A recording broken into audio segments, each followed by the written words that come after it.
저는 오늘 제일 마지막 구절 14장 31절이 이 본문의 키포인트다 이렇게 생각을 해요. 이스라엘이 여호와께서 애굽 사람들에게 행하신 그 큰 능력을 보았으므로 백성이 여호와를 경외하며 여호와와 그의 종 모세를 믿었더라. 믿었더라. 이 믿음의 과정이라고 하는 게 이렇게 여러 가지 경로를 통해서 비로소 믿어진다라고 하는 거죠. 우리가 인생을 살아가면서도 마찬가지예요. 우리가 예수 그리스도를 믿습니다. 내가 믿음으로 삽니다 라고 할 때 그 믿음이라고 하는 것이 쉽게 생기는 게 아니에요. 물론 하나님이 우리에게 선물로 주시지만은 그러나 그 믿음이 굳건해지고 그리고 그 믿음이 하나님이 보시기에 합당한 믿음이 될 때까지는 어떻습니까? 신앙적인 경험들도 겪어야 되고 어려운 일이나 또는 공고한 일들을 겪으면서 그 과정 속에서 사실은 믿음이 더욱더 굳건한 확신으로 변하게 되는 거죠.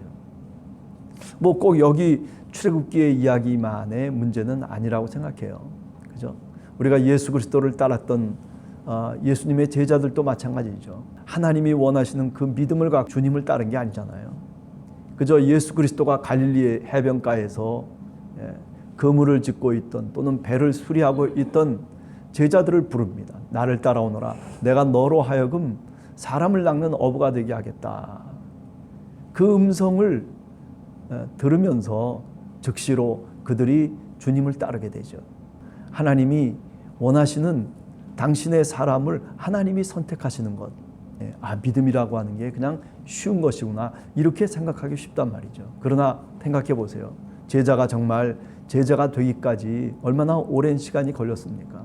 주님과 함께 어떻게 보면 성자이신 하나님과 함께 사실은 같이 동행하고 있는 것이거든요. 그분이 하시는 말씀, 그분이 하는 행동거지 하나하나를 가슴에 품으면서 살아가는 제자들이었는데 예수님이 십자가에 달려 죽기까지 그가 정말 어떤 분이고 그가 어떤 일을 위해서 이 땅에 왔는지에 대해서 그들이 착각하고 있었던 거죠. 결국 부활하신 그리스도가 찾아오시고 그리고 그들에게 찾아오셔서 다시 그들의 마음을 일깨워 주시고 성령과 성경을 통해서 말씀을 통해서 그들의 심령이 다시 거듭나기 시작했을 때 그때 비로소 보이기 시작한 거죠. 뭐가 보이기 시작합니까? 예수 그리스도가 어떤 분이시고 그리고 예수 그리스도가 어떤 사명을 다하기 위해서 하나님의 아들로 이 땅에 오셨고 메시아로 그리스도로 이 땅에서 생활하셨는가. 우리가 잘 알듯이 구약성경 이사야 53장에 고난받는 하나님의 종의 이야기가 나오잖아요. 성경을 뭐 그 이전에는 읽지 않았습니까? 아니죠. 그전에도 그저 유대인이라면 늘 회당에 나가서 성경을 읽고 그리고 성경 말씀을 듣기도 하고 랍비로부터 해설을 듣기도 하고 뭐 이런저런 교육들을 많이 받았겠죠. 그럼에도 불구하고 하나님의 말씀이 내 마음속에 나를 움직일 수 있는 동력이 안 됐다는 거죠. 하나님의 말씀은 운동력이 있어서 어떤 좌우의 날쌘 검보다도 더 예리하여 우리의 골수와 관절과 우리의 영혼까지 가를 수 있는 하나님의 말씀이거든요. 그 말씀의 운동력이 말하자면 떨어져 버리고 말았던 거죠.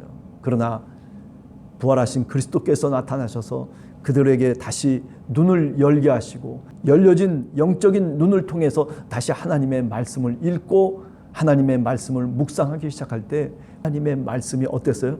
힘이 되고 그들의 마음을 움직이는 운동력이 됐단 말이죠. 그래서 밖으로 나아가서 자신의 목숨과 생명을 바꾸면서까지도 하나님의 말씀을 전했던 것이에요. 그런 용기 있는 신앙이 됐고 참된 신앙인이 됐다는 거죠. 이 믿음의 삶이라고 하는 것이 그저 한순간에 머물러 있는 것으로서 끝나는 것이 결코 아닙니다. 그죠? 여러분들이 어렸을 때 신앙의 삶을 살았다면 이제 어른이 되고 장년이 되고 점점 세월이 흘러갈수록 우리의 믿음이 더 굳건해져야 된단 말이에요. 그런데 실상 그렇습니까? 그렇지 않을 때가 많거든요. 사실은요. 기도하고 주님의 도움을 구하는 거예요. 성령의 충만을 구하는 겁니다. 지혜 충만을 구하고 그리고 믿음 충만을 우리가 구하는 거죠. 왜?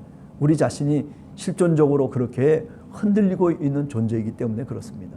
이렇게 여호와 하나님과 하나님의 종 모세를 이스라엘 백성들이 믿기까지 이렇게 많은 과정을 거치면서 비로소 믿게 된다는 거죠. 아니 그 전에 무슨 그 모세의 말을 안 들었습니까? 아니요, 순종했어요. 예. 모세가 나가자고 할 때, 출애굽을 하자고 할 때 그때 많은 백성들이 그 말씀에 순종하고 믿었던 거죠. 그러니까 따라 나왔죠. 그죠? 예. 히브리 민족으로 너희의 조상이 아브라함과 이삭과 야곱이라고 하는 민족의 정체성을 모세가 깨우칠 때, 교육할 때, 가르칠 때 수많은 백성들이 그 말을 청종하고 그리고 그것에 아멘했죠. 야훼 하나님 나는 나다라고 하는, 그죠? 에흐에 아쉐르 예허에라고 하는 그 계시적인 자기 이름을 야훼라고 하는 하나님의 이름을 그들에게 소개했을 때 그들이 그것을 믿었잖아요. 그러니까 하나님을 부르고 그리고 예배하러 바로에게 우리가 예배의 백성이 되겠다라고 그렇게 말하면서 사실은 여기까지 온 것이거든요. 이렇게 오늘 백성이 여호와를 경외하며 여호와와 그의 종 모세를 믿었더라라고 하는 이 성경적인 결론은 사실은 믿음이라고 하는 게 이런 많은 우여곡절과 과정을 거치면서 온전한 믿음이 되어가는 것이구나. 그것을 우리가 오늘 또 다시금 깨닫게 되는 겁니다. 이걸 조금 더 신학적으로 얘기하면 사도 바울은 이런 과정들을 분명하게 얘기하고 있어요. 우리가 지난 시간에도 그런 말씀 들었습니다만 육적인 사람으로부터 시작해서 영적인 사람으로 우리가 신앙인이 그렇게 바뀌어져 가야 된다는 거예요. 아니 예수 그리스도를 믿고 구원을 받았으면 됐지 그 이상 더 무슨 필요가 있나? 아닙니다. 헬라어에 그 구분이 다 돼 있어요.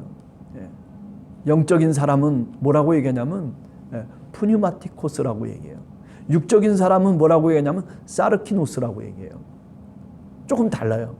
사르키노스라고 하는 이런 육적인 사람은 이 사람이 구원받지 못한 사람이 아니에요. 구원받은 사람이에요. 예수 그리스도를 믿지 않는 사람이 아니에요. 예수 그리스도를 믿는 사람이에요. 네. 그렇죠? 다시 말하면 오늘 이 모세의 이야기 속에서 보면 모세의 말씀을 믿고 그리고 하나님을 믿고 순종하면서 출애굽을 따라 나온 사람이에요. 네. 애굽에서 탈출하려고 몸부림을 치면서 그러면서 그 명령과 그 뜻을 따라서 사실은 지금 홍해를 향해서 나가고 그리고 홍해가 갈라지는 것을 본 사람들이에요. 그러나 어떻습니까? 아직도 육적인 생각에 머물러 있는 거예요. 이게 14장 우리가 11절 12절을 보면 이제 조금 저 애굽 군대들이 병마가 막 쫓아 나오니까 그러니까 어떻습니까? 다들 깜짝 놀래가지고 난리를 치는 거예요. 우리가 죽게 됐다. 너 모세 어떻게 해서 우리가 지금 여기까지 따라 나왔는데 우리를 여기서 죽게 하느냐? 이 광야에서 죽게 하느냐? 홍해 바다 앞에서 우리를 죽게 만드느냐? 이제 불평과 불만이 터져 나오기 시작하잖아요. 아우성을 치기 시작하잖아요. 우리를 그냥 애굽 땅에 내버려 두지 왜 여기까지 끌고 왔느냐? 아니 끌고 왔어요. 자기네들이 자진해서 온 거죠. 그죠? 이게 바로 뭐냐면 아직도 저 애굽의 모습을 아직도 벗지 못하고 있는 육적인 그 신앙인의 모습이에요. 사르키노스. 사도 바울이 그래서 이 육적인 데서부터 영적인 데로 나아가야 된다는 거죠. 그게 바로 뭐냐면 카타푸뉴마. 다시 말하면 성령을 따라서 살아가야 된다는 거예요. 하나님의 말씀을 묵상하고 그리고 예배자로서 살아야 되고 그리고 기도하면서 하나님께 무릎을 꿇을 줄 알아야 되고 죄 가운데 살지만은 우리가 무릎을 꿇고 하나님의 도움을 구해야 된다는 거죠. 그래서 구원의 완성을 이루기 위해서 우리가 성령의 능력으로 성령의 도우심으로 인도하심으로 살아가야 되는 것. 그것이 바로 영적인 삶의 모습이거든요. 지금 여기 그들이 비로소 여호와를 믿고 모세를 믿었다라고 하는 이 말의 결론은 바로 이렇게 영적인 삶의 문을 드디어 열고 그리고 믿게 됐다라고 하는 것을 말하는 겁니다. 이제 하나님이 정말 우리와 함께 하시는구나. 이제 모세의 말이 정말 맞는 말이구나. 하나님의 말씀이 모세를 통해서 그 입을 통해서 전달되어질 때 그때 이게 정말 하나님이 하시는 역사구나라고 하는 것을 깨닫게 됐다는 거예요. 예. 우리도 신앙생활을 하면서 이런 깨달음이 있기를 간절히 원합니다. 이 깨달음이라고 하는 게 꼭 이렇게 무슨 뭐 홍해 바다가 갈라져야만이 깨달음이 있는 게 아니에요. 그죠? 우리가 누가복음 24장 같은 데 보면 엠마오로 가는 두 제자의 눈을 여셔서 그래서 하나님의 말씀을 깨닫게 하시고 그 하나님의 말씀을 해설해 주는 부활의 그리스도의 음성을 들으면서 그러면서 그들은 이분이 바로 하나님이셨구나. 이분이 고난받는 하나님의 종이셨구나. 구약에서 예언한 예언자들을 통해서 그렇게 약속하신 바로 그 메시아였구나라고 하는 것을 엠마오의 두 제자들이 비로소 깨닫게 되잖아요. 하나님의 말씀을 깨닫는 거예요. 하나님의 말씀을 읽고 그리고 이 말씀을 통해서 영적인 의미를 깨닫는 겁니다. 그렇지. 우리가 신앙의 삶을 살아가면서 이렇게 여러 가지 어려운 장애물들이 닥칠 때마다 그래요. 내가 억지로 막 그거를 헤쳐나가려고 그래요. 힘드니까 사실은. 그죠? 세상 속에서 뭔가 헤쳐나가려고 애를 쓰죠. 그것도 사실 참 어떻게 보면 가상한 일이죠. 그러나 우리가 14장을 한번 여러분들이 쭉 읽어보시면 알겠지만은 모세가 한 일이 뭐가 있습니까? 네? 이스라엘 백성이 한 일이 뭐가 있어요? 아무것도 없어요, 사실은요. 하나님이 하시라 하면 하고 또 손 들라 하면 들고 지팡이를 들어라 하면 들고 너희는 두려워하지 말고 가만히 서서 여호와께서 오늘 너희를 위하여 행하시는 구원을 보라. 14절에는 이렇게 얘기합니다. 여호와께서 너희를 위하여 싸우시리니 너희는 가만히 있을지니라. 왜 그렇게 난리를 피냐 이런 얘기예요. 그런 이유도 있겠지만은 그러나 어떤 때는 이렇게 하나님이 하시는 일을 우리가 가만히 보는 것도 신앙의 한 중요한 과정이라고 생각해요. 우리가 믿음 생활을 하면서 이런 과정이 필요한 거예요. 내 삶의 여정 속에서 나로서는 도저히 어떻게 할 수 없는 그런 어려움이 내 앞에, 시험이 내 앞에 놓여져 있을 때 물론 주여 주여 하면서 하나님께 기도하는 방법도 있겠지만은 그러나 어떤 때는 하나님이 감동을 주세요. 어떤 감동을 주요? 지금 이와 똑같은 거예요. 여호와 하나님, 내가 하는 것을 너는 바라보아라. 무슨 얘기예요? 그냥 무릎 꿇고 조용히 하나님만을 의지하라는 그런 뜻이죠. 너무 아우성치지 말라는 거예요. 저 이스라엘 백성들처럼 또 그냥 어려운 일만 생기면은 또 그냥 난리를 치고 가만히 하나님이 하시는 일을 봐라. 오늘 우리 한국 교회는요 이거를 못 하고 있어요. 교회 곳곳마다 프로그램으로 돌려가지고 그래가지고 우리가 믿음 생활은 이렇게 해야 되는 거다, 뭐 저렇게 하는 거다 하면서 뭐 이렇게 저렇게 그냥 프로그램을 돌리면서 그래야 꼭 무슨 하나님의 제자가 되고 뭐 예수님의 제자가 되고 그래야지 무슨 뭐 복음의 증인이 되고 뭐 이렇게 아니에요. 가만히 하나님이 하신 일을 좀 두고 봐요. 왜 그렇게 먼저 앞서 나가가지고 그래가지고 난리를 칩니까? 그러다 보니까 어떻게 됩니까? 앞서 나가는 교회들이 다 나중에 보면 문제가 생기잖아요. 다 그냥 앞에서 잘 나가는 것 같았는데 뭐 결국 자기 소유가 돼버리고 결국 자기 아들에게 교회 물려주고 뭐 무슨 뭐 자본주의 무슨 상품화된 시장처럼 그렇게 되어버리고 많은 교계가 돼버렸단 말이죠. 이게 도대체 뭡니까? 15절에 보면 여호와께서 모세에게 말씀합니다. 너는 어찌하여 내게 부르짖느냐? 그냥 지팡이를 들고 손을 바다 위로 뻗치기만 하라는 거예요. 그러면 갈라질 거라는 거예요. 이 믿음이, 그죠? 이 하나님의 말씀이 어떻게 보면 믿겨지지를 않는 거죠, 사실은요. 왜 의심하느냐, 제자들아? 그저 풍랑 속에서 어찌할 바를 몰라서 내가 죽게 됐습니다. 주님, 살려주십시오. 난리를 치고 있는 제자들. 배 안에서 그 풍랑 때문에 뭐 바다 위의 풍랑입니까? 아니에요. 갈릴리 호수 위의 풍랑이에요. 뭐 빠져 죽어도 헤엄치면 뭐 되는 거 아니겠어요? 그런데도 불구하고 그냥 뱃속에서 난리를 치니까 배가 요동을 하죠. 더 풍랑이 일어나는 것 같이 느껴지잖아요. 그때 주님께서 바다를 잠잠케 하십니다. 잠잠하라. 그러면서 우리 주님께서 제자들에게 뭐라고 얘기합니까? 믿음이 적은 자들아. 믿음이 적은 자들아. 하나님께 눈물로 조용히 하나님의 십자가를 붙잡고, 그리고 조용히 주님이 흘리신 그 보혈의 피를 바라보면서, 그러면서 자기 자신의 죄악을 다시 한번 하나님 앞에 고백하고, 뭔가 자기를 이렇게 카타르시스, 정결케 하는 과정이 필요한 거예요.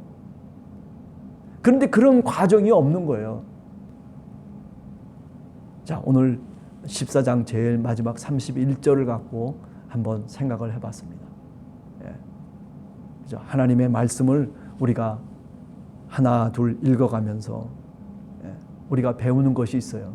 아, 하나님이 하시는 일이구나. 이 출애굽의 일은 모세가 한 것도 아니고 아론이 한 것도 아니고 누구 바로 왕이 마음이 완악해져서 한 것도 아니고 하나님이 이끄신 사건이구나. 구원의 사건이구나. 오늘 우리들 인생의 길도 하나님이 우리를 이끌어 가십니다. 그죠? 우리 주님께서 제자들에게 말씀하셨어요. 들에 핀 백합화를 보아라.